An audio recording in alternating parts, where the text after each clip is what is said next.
Seguramente has tenido esta discusión más de una vez. Estás en una reunión, alguien saca Coca-Colas y alguien más dice lo que todos piensan, pero no siempre se atreven a decir en voz alta: la de vidrio sabe mejor. Inmediatamente hay dos bandos: los que dicen que sí, que es obvio, que no hay comparación, y los que dicen que es psicológico, que es lo mismo, que la receta no cambia. Lo curioso es que la propia empresa Coca-Cola está en el segundo bando. Su posición oficial es que todas sus presentaciones saben exactamente igual, que cualquier diferencia que percibes es producto de tu imaginación o de factores externos como la temperatura. Hoy vamos a ver quién tiene razón y te adelantamos que la ciencia no está completamente de acuerdo con la empresa. Antes de entrar a la química, vale la pena entender por qué Coca-Cola defiende tan firmemente que todas sus presentaciones saben igual. La respuesta es bastante práctica. Si la empresa admitiera que una presentación sabe mejor que las otras, estaría básicamente diciéndole a millones de consumidores que el producto que compran más frecuentemente, que suele ser la botella de plástico por su precio y disponibilidad, es inferior a otra versión del mismo producto. Eso no es algo que ninguna empresa quiera decir en público.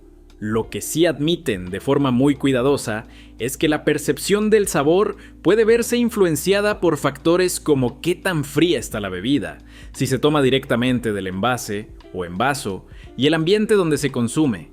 Que el material del envase interactúe químicamente con el refresco es algo que simplemente prefieren no discutir.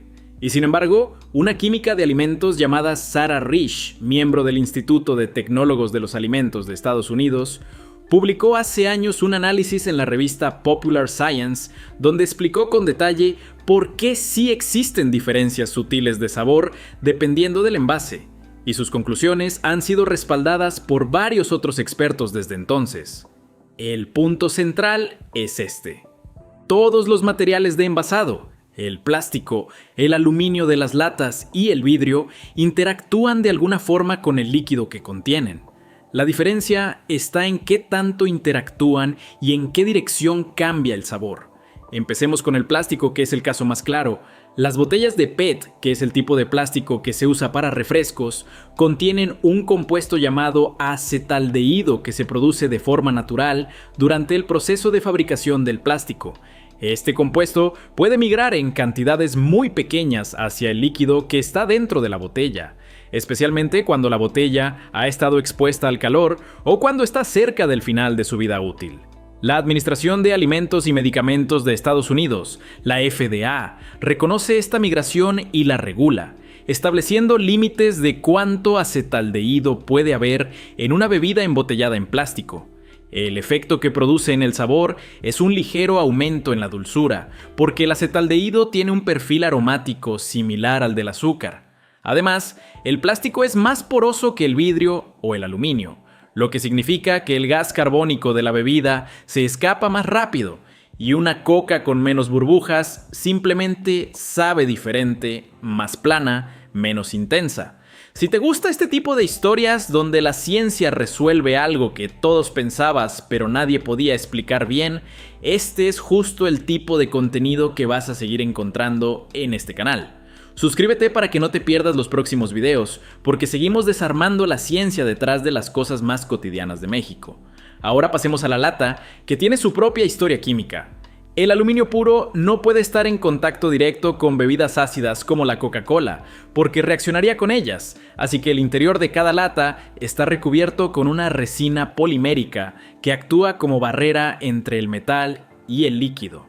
El problema es que ese polímero puede absorber algunas de las moléculas que le dan sabor al refresco, básicamente chupándose parte de la intensidad del dulce y dejando la bebida con un perfil de sabor ligeramente menos intenso.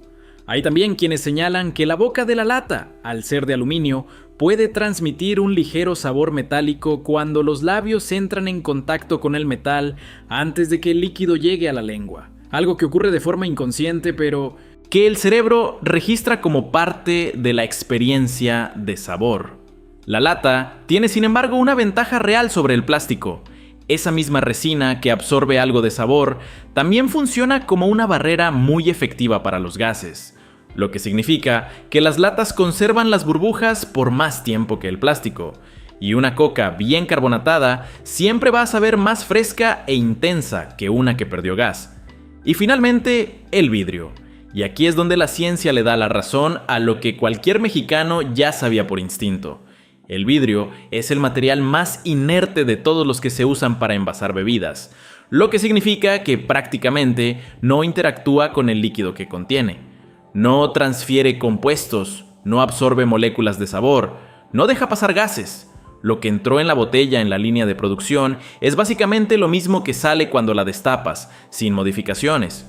Por eso, la FDA y varios organismos de seguridad alimentaria reconocen al vidrio como el material de referencia para conservar el sabor original de una bebida, el punto de comparación contra el cual se mide cualquier otro envase. Pero el vidrio tiene dos ventajas adicionales que van más allá de la química.